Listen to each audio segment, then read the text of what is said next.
Et cette journée complètement folle, en fait, elle a débuté au Congrès. Le titre de cette émission, quand je vous parle de danger au Congrès, évidemment, c'était par rapport à ces deux votes, mais pas que, parce qu'il y a encore un budget à faire passer d'ici la fin de la semaine, et vous avez vu combien ça va être compliqué. Il y a également, aujourd'hui, ça a été une journée extrêmement difficile pour le gouvernement Donald Trump, avec des images qui vont devenir virales. Aujourd'hui, il y a deux élus, deux représentants de l'administration Trump qui se sont retrouvés devant différentes commissions. Et c'est là qu'on revient en vous disant, il doit y avoir plus que ces 100 millions de dollars, parce que le fait que Donald Trump, et c'était avant le fait qu'il mette une espèce d'ambiguïté sur la fin ou pas de la caisse noire, le fait qu'il y ait ce document qui lui garantisse une immunité à lui, sa famille et des tas d'autres personnes sur tout ce qui est audit des impôts, audit du fisc. Ce qui est, je vous ai dit, je suis troublé parce que c'est un poids politique, un impact politique qui dépasse pour moi 100 millions. Donc je suis persuadé qu'il y a d'autres choses et on va l'apprendre. Et l'exemple ce matin, c'était la venue de Scott Bessent, c'était je crois devant le Sénat.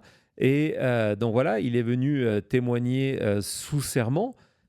Et évidemment, la plupart des questions étaient liées à ça. Et donc, il a essayé, par exemple, de dire qu'il n'avait pas le droit d'en parler. Donc ça, c'est aussi ce que Johnson, ce matin, quand on est venu l'interroger, vous êtes habitué à Mike Johnson qui explique que je ne suis pas au courant, ah bon, j'ai pas encore eu le temps de voir. Donc maintenant, on essaye de se protéger en disant, je ne suis pas autorisé à vous répondre parce que c'est pas vraiment moi, c'est quelqu'un d'autre, je ne sais pas vraiment qui. Et puis, tout ça, il y a des procédures, les papiers ne sont pas encore signés, donc je n'ai pas le droit d'en parler. Regardez ce que ça donne et combien ce genre d'image crée des dégâts pour l'administration Trump. Vas-y, Thomas. We just passed the Iran war power. I'm unable to discuss most of this because of ongoing litigation. Yeah, I know everybody likes to say that, but the constitutional... We like to follow the law, Senator. And the law is that the Congress has constitutional oversight functions that do not disappear simply because there is litigation, however convenient it may be, by way of providing answers. So we have no precedent for it.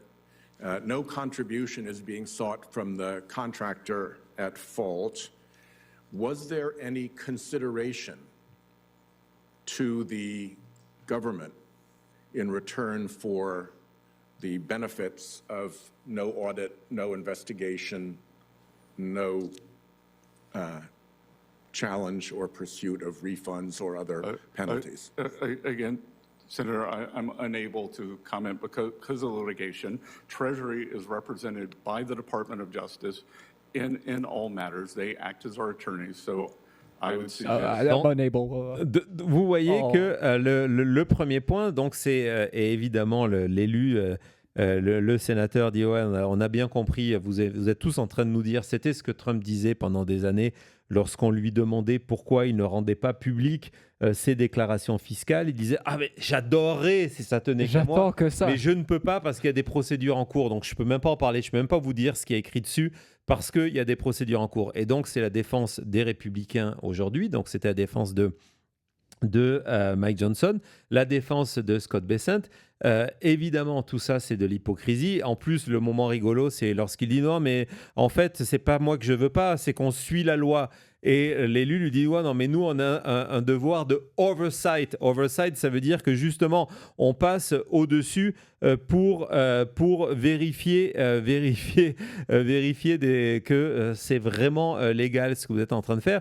Il y a une autre élue qui est du Texas, du Nevada, qui est la sénatrice Cortez Masto, qui est revenue justement là-dessus et qui lui a dit non, on a compris, c'est complètement hypocrite. Vas-y, Thomas. I'm unable to discuss most of this. You are the acting IRS commissioner, correct?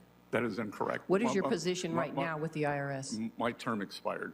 So you have no position with the IRS whatsoever? The IRS is a bureau that reports to Treasury. When there is no commissioner, those duties float up to me. All right. So there's no interaction that you have right now or responsibility over the IRS other than the commissioner's there, the commissioner has free reign, and you don't have any authority to stop anything? No, there is no commissioner, so I assume those duties. So there is no commissioner, so you're acting commissioner? No, that's incorrect. Okay, so for purposes of the public, let's get it straight so the public knows your involvement. There is no commissioner. There's somebody that is acting. I had previously been the acting commissioner. Okay. Senator Warren, who likes to send me a lot of letters, was kind enough to send me a letter. Yeah, I'm just trying to figure out your role no with the IRS. For the purpose of the public and transparency, what is your role currently with the IRS in your authority? I am performing the duties of the commissioner. Oh, so you are. Okay, got it. So let me ask you this, because you talked about not only Donald Trump and his family, but there were 400,000 taxpayers' information that was also leaked by Mr. Littlejohn, the contractor working for the IRS. Do you intend to give them the same immunity as President Trump and his family received? Again, you were not here at the beginning. I had a statement that I read to Chairman Crapo that I am unable to provide any additional details. Well, that's not part of the litigation. Due to litigation. That's the 400,000 taxpayers aren't part of the litigation. You have said there were 400,000 taxpayers' information that was also leaked. They're not part of that litigation. Do you intend to give them the same immunity that you gave Donald Trump and his family and corporations that were part of the litigation? Senator, you may have missed the first part of this, but Treasury does not give any of that. We are represented by the Justice Department. That's right. You're the acting commissioner. As acting commissioner, you had said earlier you had concerns about those 400,000 taxpayers whose documents were leaked by an independent contractor with the IRS. If you have concerns about those 400,000, do you intend, as acting or your whatever role it is you have as the IRS commissioner, do you intend to give them the same type of treatment? We will follow the instructions and the settlement by... That was not part of the settlement. That was not part of the settlement. So clearly, let me just say, that was not part of the settlement. It's been very clear you're dodging this, and you're trying to use it as an excuse. It's just outrageous on behalf of the American public. So let me just move on. And that I will follow the law as an excuse, Senator? When you were... Ouais, c'est pas le meilleur, hein. Soyons clairs, parce que donc vous avez, où il essaye évidemment, ça rame, hein, que vous compreniez ou pas l'anglais, vous avez compris ce moment de difficulté où il n'arrive pas à définir, il essaie de jouer avec les mots sur quel est son rôle par rapport aux impôts, parce qu'évidemment, c'est lui qui a tout pouvoir, mais donc pas légalement, mais il assume la fonction complètement ridicule. On lui dit, ben voilà, il y a d'autres personnes qui ont été impliquées dans cette fuite qu'avait mis en avant les impôts de Donald Trump, près de 400 000. Est-ce que ça veut dire que vous garantissez le même service aux autres? Et là, il est encore incapable de répondre.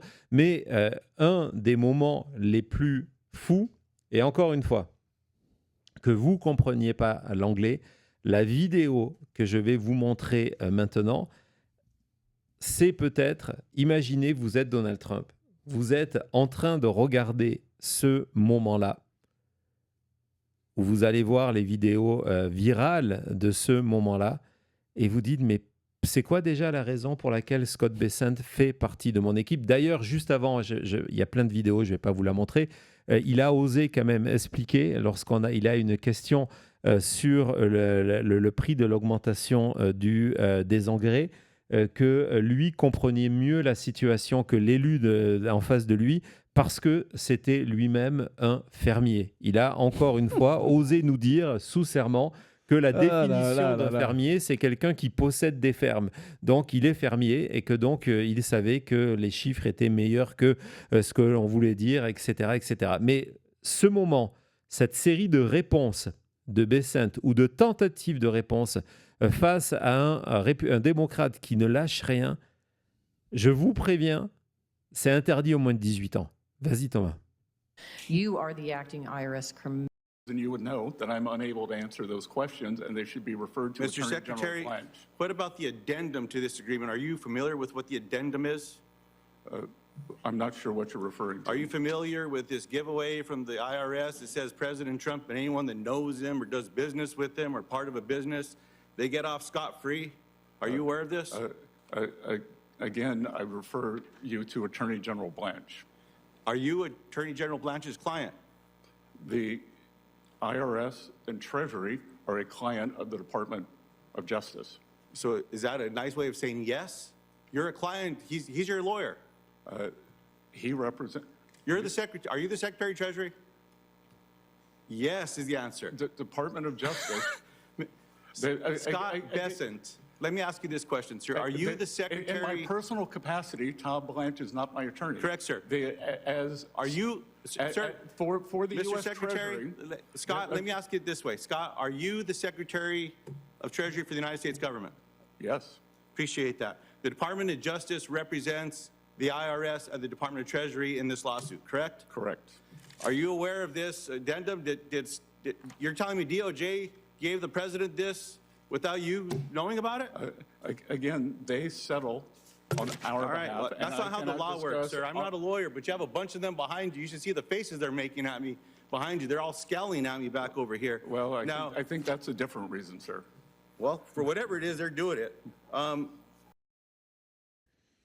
Ça, c'est un bon moment. Voilà, donc autant hier on mettait en avant des démocrates en disant ils n'ont pas vraiment fait leur boulot. Là, Ray Legend, qui est un élu du Nouveau-Mexique, il est extraordinaire. C'est que on voit que Scott Bessent, évidemment, il est sous serment à ce moment-là. Il sait qu'il doit faire extrêmement attention de ce qu'il veut dire. Donc, quand on lui pose une question, il réfléchit à ce que doit être la bonne réponse. Il est tellement perdu que quand, et c'est la démonstration que veut faire l'élu démocrate, quand on lui dit tout simplement « Est-ce que vous êtes le ministre du Trésor, donc le ministre des Finances ?» Il n'est même pas capable de répondre par oui ou par non, parce qu'il se dit mon Dieu, mais qu'est-ce qui va se passer? Et puis ensuite, le moment où il lui dit je suis pas un avocat, mais ce que vous êtes en train de raconter, c'est n'importe quoi, sûrement confirmé par Maître Eolas, et les avocats qui sont derrière vous, qui est son équipe, et d'ailleurs on voit, il y en a une derrière qui comprend le moment qui est en train de se passer, qui dit mais les avocats qui sont derrière, ils n'arrêtent pas de faire des têtes à mesure qu'ils vous entendent. C'est une humiliation terrible. Ouais, non, c'est complètement douloureux. Et encore une fois, que vous compreniez ou pas l'anglais, est-ce que tu peux nous mettre justement, Thomas, en arrière la vidéo? Le gars n'est même plus capable de répondre. Regardez le regard inquiet de son assistante. C'est dommage qu'il y a le morceau de C-SPAN qui bloque son visage, parce que c'est vraiment incroyable quand vous regardez à quel point elle fixe Scott et à quel point elle est pas contente. Le regard inquiet qui part vers l'élu, voilà, c'est parce que évidemment, il doit couvrir quelque chose qui est injustifiable, qui, en plus, je vous l'ai expliqué, la plupart des avocats, tous les avocats spécialisés en droits fiscaux qui ont vu ce document disent il n'a aucune légitimité. Il est attaché en plus à un document qui est cet accord sur ce fonds qui, soi-disant, n'existe plus. Donc, le document n'a pas de raison d'être.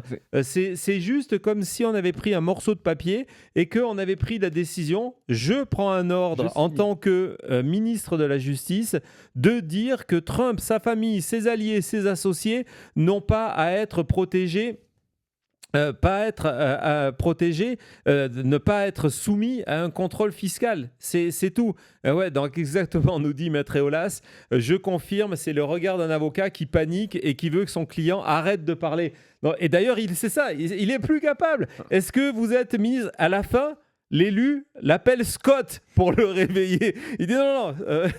Voilà, arrêtez, on va t'appeler par le prénom parce qu'il n'y a plus que ça qui marche. Comme ça, tu es certain de savoir que c'est bien pour toi. Oui, il n'était même pas capable de répondre qu'il était, pendant quelques secondes, à la tête du Secretary du Treasury. C'était catastrophique. C'était catastrophique. C'est incroyable de voir ça. Et ensuite de voir, oui, et c'est super d'avoir souligné ça, que tout le monde derrière lui, ils sont juste là à dire « Shut up, Scott, shut up, Scott, shut up, Scott ». Ouais, donc, mentalement. C'est la première fois d'ailleurs que je vois ça, qu'un élu dit « Mais regardez ce qui se passe derrière toi ». C'est super efficace. Ça, je voudrais le revoir. C'est super efficace. Et il ne peut pas se retourner, c'est ça le pire, c'est que Scott, tu sais qu'il veut se retourner. Évidemment. évidemment. Il sait qu'il peut pas, mais il Évidemment. doit les sentir là, les yeux sur sa nuque. Non, et sincèrement, hein, si vous êtes passionné par ce genre de choses, essayez de regarder la totalité. Je vous avais pris d'autres extraits, mais on a encore beaucoup de choses, on a pris beaucoup de temps, parce qu'il n'était pas le seul. Il y avait aussi Marco Rubio. Et il faut absolument vous montrer un ou deux extraits de Marco Rubio qui sont assez extraordinaires. Justement, on lui a posé des questions sur la corruption. Et évidemment, il a refusé d'y répondre. Mais les démocrates, ils savent que du côté de Donald Trump, on aime beaucoup les tableaux. Ah, Donc, on est sorti avec les tableaux en rappelant à Marco Rubio que peut-être il avait besoin d'une paire de lunettes. Vas-y, Thomas. Then you would know that I'm unable to answer. As the president gets rich, his wars and tariffs are crushing hardworking American families. And I think the American people see through the BS. This is the most corrupt administration in American history. So, Secretary Rubio, earlier today you said you didn't know the facts about the president's financial dealings. I'm happy to share them if you want to see it specifically, but having run through that, now that you do know, would you agree? And do you have concerns about the fact this administration is in fact profiting from their position of power? Well, first of all, what I said is the information you guys were putting up, including on this board, first, that's not in my purview as in the Department of State. And these are things you're producing. I don't know if they're accurate or not. But let me just say this. I've been in every foreign policy and national security meeting for the most part this administration has had. Not once, not a single time have I ever seen even the hint or the indication that any of the decisions being made are for the financial gain of anyone in the administration. Those are my observations. That's what I can speak to. I have not once seen a directive on our foreign policy or our national security policy that in any way indicates that it's being done to the benefit of anyone personally. That's what I've seen as a firsthand witness, and that's what I can testify to today. With all due respect, Mr. Secretary, I may have to get you a new pair of glasses because the facts are right in front of you, and it seems like malpractice for the Secretary of State to not be able to see this president and his family enriching themselves by billions of dollars. So the only thing I can, from No my one has ever said in a meeting, let's go do this because it's going to Of help me course make he's money. not going to say that. But not Of even course hint he's at not it. going to say Not that. even hint at it. Not even on the don't. Donc, avant ce moment-là, l'élu a démontré que la provenance principale, hein, regardez ce graphique derrière, et ce sont des chiffres qui sont vérifiés, qui sont des chiffres à minima d'un enrichissement de plus de 4,2 milliards de dollars pour Donald Trump, hein, sans compter sa famille, et que les sources principales, genre 80% de cet argent, viennent grâce à des contrats de l'étranger. Donc, Donald Trump, en plus de ça, ça pose évidemment des questions importantes sur la politique extérieure américaine au moment où il y a une guerre. Et Rubio dit non, mais de toute façon, c'est pas à moi d'en parler. Il dit ben oui, c'est à vous d'en parler parce que les choix du département d'État créent de la richesse pour Donald Trump. Et donc on dit non, mais moi, il n'y a jamais eu une réunion où on a dit on va faire ça pour ça. Elle a dit mais oui, mais Oui, c'est bien sûr. évident. Oui. Évidemment, ça ne va pas se passer comme ça. Et donc, lui propose de communiquer les chiffres. Il y a eu deux autres moments. Je vais absolument vous montrer pour terminer cette émission. L'autre moment, c'est parce que c'était un sujet dans le début d'émission. On a beaucoup parlé de la santé de Donald Trump. On a vu ses photos, etc., etc. Et pour la première fois, je vous dis, c'est vraiment une semaine que dit utiliser le terme de pourri tout à l'heure. On n'en est pas loin. Donc, pour la première fois, je crois que la santé de Trump et le fait que Donald Trump s'endorme dans des réunions publiques, on a vu tout ça, a été mentionné de manière officielle à un élu. Donc, c'est désormais officiel dans les archives du Congrès. C'est cet élu de Californie qu'on a vu très souvent, qui s'appelle Ted Lieu, qui a abordé ça. Mais évidemment, il savait très bien que Rubio, qui est sous serment, j'insiste, allait expliquer que Donald Trump était en super forme, qu'il ne dormait jamais, etc. Et donc, il avait prévu son coup. C'est-à-dire qu'il avait prévu des enregistrements vidéo de Trump en train de dormir. Et évidemment, il savait que Rubio allait dire non, mais les images qu'on montre, c'est pas Trump qui est en train de dormir. Et donc, il dit ok, ben, j'ai une deuxième vidéo. Et une deuxième, et puis une troisième. Et vous allez voir, la troisième que Ted Lieu a choisie, c'est une section de France 24 en disant mais regardez comment le monde, et ici donc la France, se moque de Donald Trump qui est en train de s'endormir publiquement. Vas-y Thomas. As the president gets rich, his thank you, Secretary Rubio, for being here today. You have been at multiple meetings with President Trump. In a moment, I'm going to show you a video of one of these meetings. It is from last December. It's a cabinet meeting. I'm going to ask you to focus on President Trump, and you will see that he is sleeping while you are talking. Oh my God. Please show the video. Products they make and what American farmers grow and produce has a fair shot to be sold around the world. On issue after issue, that's been the case. You talk about foreign aid reforms. This is not our money. This is taxpayer money. Secretary Rubio, have you been at more than one meeting where President Trump has fallen asleep? That's false. That's false. I've never seen him fall asleep. On the contrary, the guy doesn't sleep, which is a big problem because he calls me at 2 in the morning. He calls me at 5 in the morning. And, you know, I like to sleep a little bit, maybe not 12 hours, but at least 6. So he works. The other day he was at the Oval Office until 12:30 p.m. 12:30 a.m. I don't know what you're talking about. Secretary Rubio, I'm going to show you in a moment a video that shows you just lied to Congress. Oh, okay. So this is a video of a cabinet meeting literally from last month where Donald Trump is sleeping while you are talking. Please show this video. Coalition of countries that line up behind the peace deal, behind the border peace, and it's still every day is a challenge, but it's been driven personally by the president. It's the reason why we're involved in this whole Ukraine-Russia conflict. That's not our war. It's not the president's war. This war started. It never would have happened if you'd been president. But this war is going on, and the president is trying to end it. You are literally talking about issues of war and peace, and Donald Trump is sleeping right next to you. No, he's not. If Donald Trump cannot stay awake at these important meetings where the cameras are rolling, imagine what he's like when the cameras are not there. So I'm going to ask you, have you been at classified meetings where Donald Trump has fallen asleep or had trouble staying awake? I've never been at any meeting where, and the things you're showing me now, he was not falling asleep. And So, I think so it's you're outrageous lying that I'm before the again. Foreign Affairs You're Committee lying of the United States consistently House of Representatives to asking questions about Congress. sleep. You're This is lying a to joke. Congress, Secretary Rubio. So I'm going to show you another video in a moment. The Show me all president's the videos you inability, want. the president's inability to stay awake on the job has caused other countries to perceive him differently. They mock him. They see he is weak and he is feeble. This is a video of a French news channel talking about Donald Trump falling asleep at a Memorial Day ceremony. Please show this video.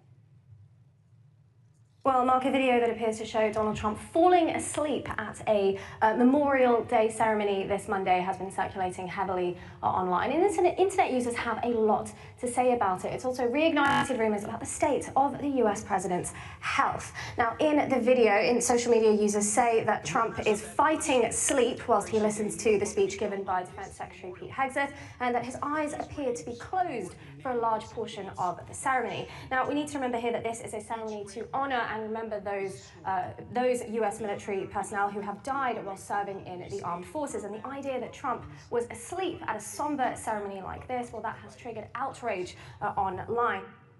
Donald Trump's inability to stay awake on the job shows that there's something very wrong with his health or cognitive abilities.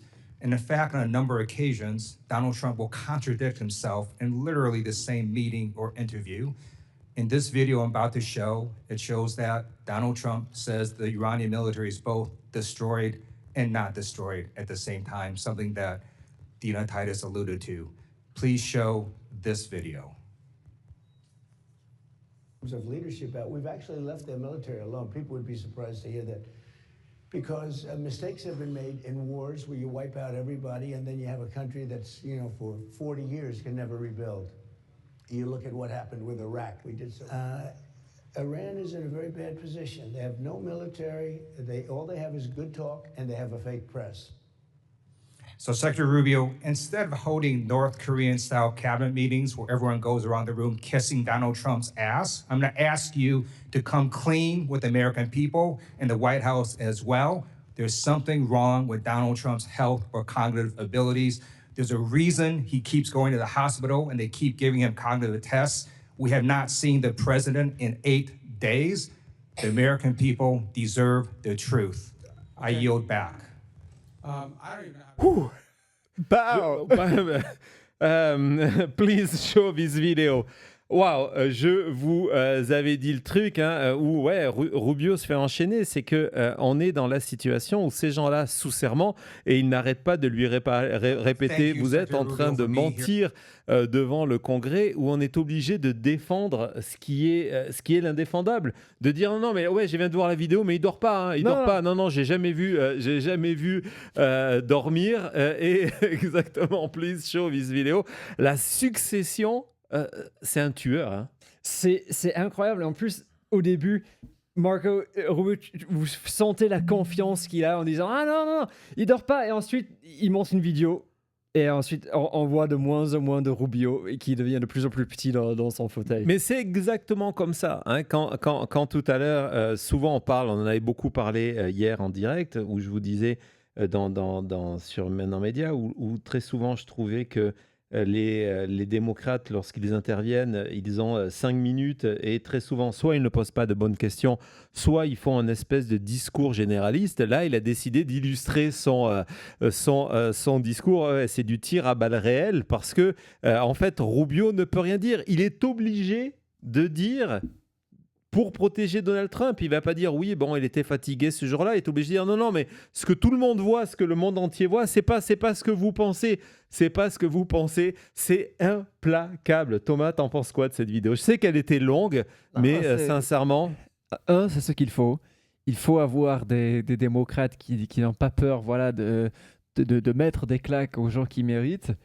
Et deux, c'est que même si on s'en fiche de la réponse de Rubio, ce clip est extraordinaire, pas pour la réponse de Rubio, mais pour le travail de Ted Lieu. Donc non, vraiment fantastique. En plus, on s'est régalé tout le long et je vois que le chat s'est régalé aussi.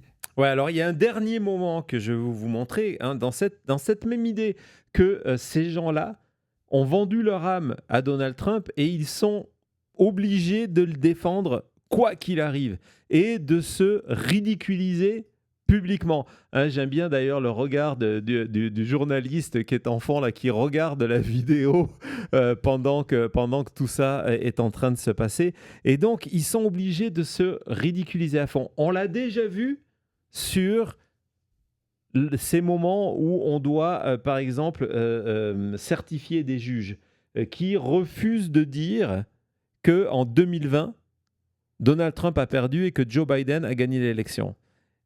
Et donc, aujourd'hui, il y a une élue démocrate qui s'est dit « Je vais utiliser la même arme avec Rubio, lui demander ce qu'il pense qui a gagné les élections de 2020. » Donc, évidemment, vous allez voir, il va essayer de s'en sortir. En expliquant qu'il n'a pas donné son avis sur des questions, politiques, domestiques, alors que lui est en charge de la politique extérieure. Tout ça, c'est bidon, c'est des stratégies habituelles. Mais ce qu'il ne savait pas, c'est que, en fait, tout ça était une excuse pour l'amener sur le point où elle va démontrer qu'il est tellement prêt à ne pas s'opposer à Donald Trump qu'il n'a pas été capable de dire à Donald Trump que les chaussures qu'il lui a offertes étaient trop grandes. Il va être humilié sur ses chaussures. Non, vraiment, pour de vrai. Attends, avant de voir la vidéo, le contexte, rappelez-vous, là, gardez en tête ces images-là. Vous vous souvenez, ce sont les chaussures. Donc, Rubio va confirmer que ce sont les chaussures que Trump lui a offertes. Il va oser dire que les chaussures qu'il porte là, c'est la taille qu'il faut. C'est parfait. C'est la taille parfaite. C'est la taille parfaite parce que c'est Trump qui lui a offert. Comme disait Ted Lieu, c'est des moments dignes de la Corée du Nord. Mais regardez comment on est prêt à se faire ridiculiser pour ne pas mettre Donald Trump en colère. Vas-y, Thomas. Thank you, Secretary Rubio, for being... Lisa, I have one last question for you.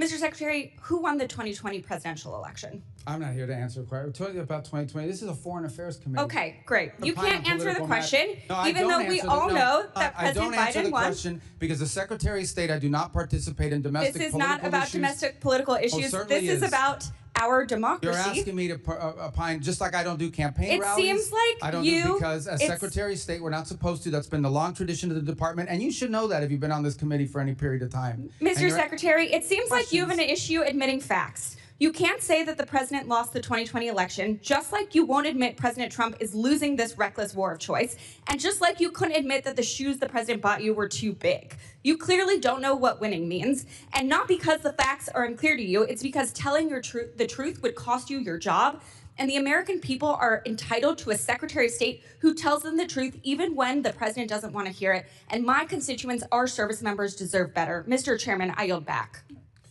I don't know what shoes she's talking about. What is she talking about?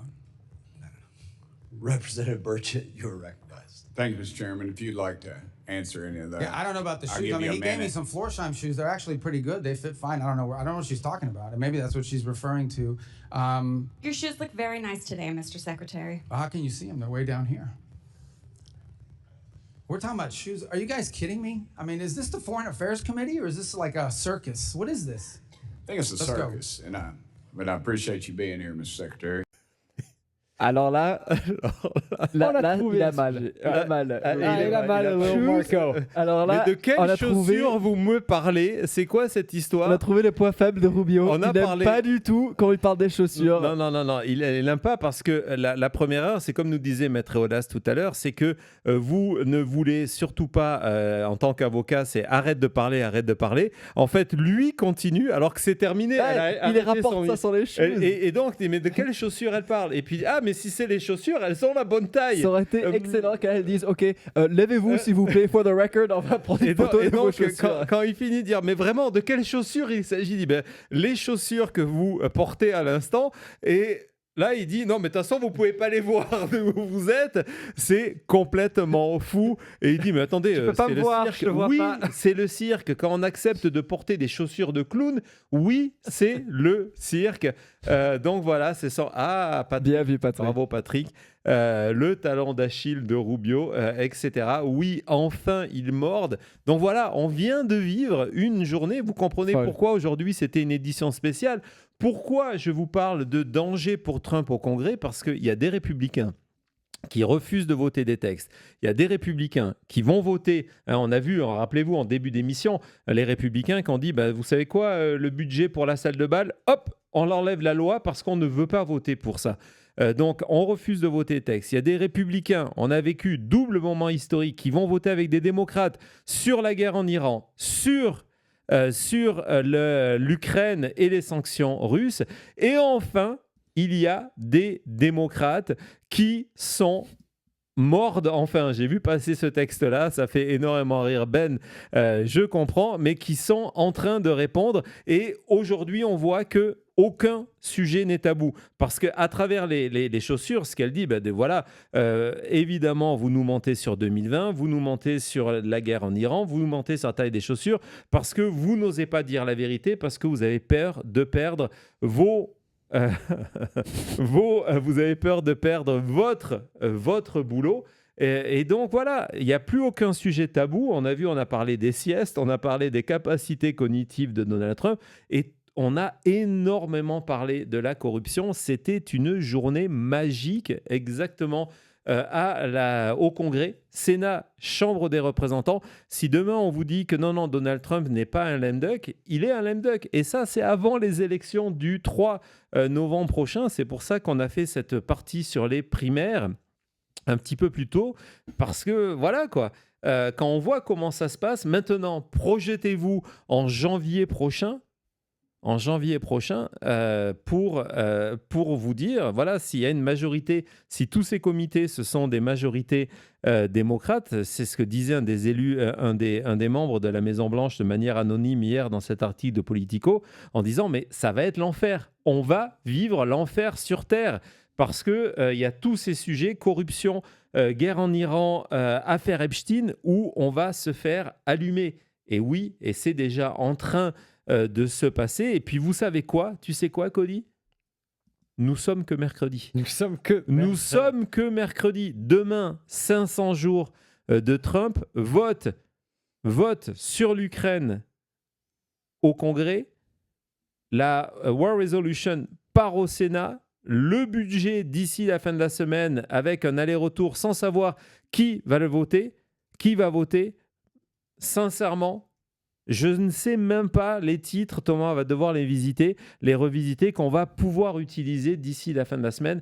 Mais je sais qu'on va avoir des émissions historiques dans les prochains jours. Je vous l'avais dit, hein, ne croyez pas le calendrier, mois de mai, mois de juin. Je vous avais prévenu, ça va être complètement fou. C'est complètement fou. C'est complètement fou. Alors évidemment, n'oubliez pas de vous abonner, de cliquer sur la sonnette de notification parce que on va se régaler.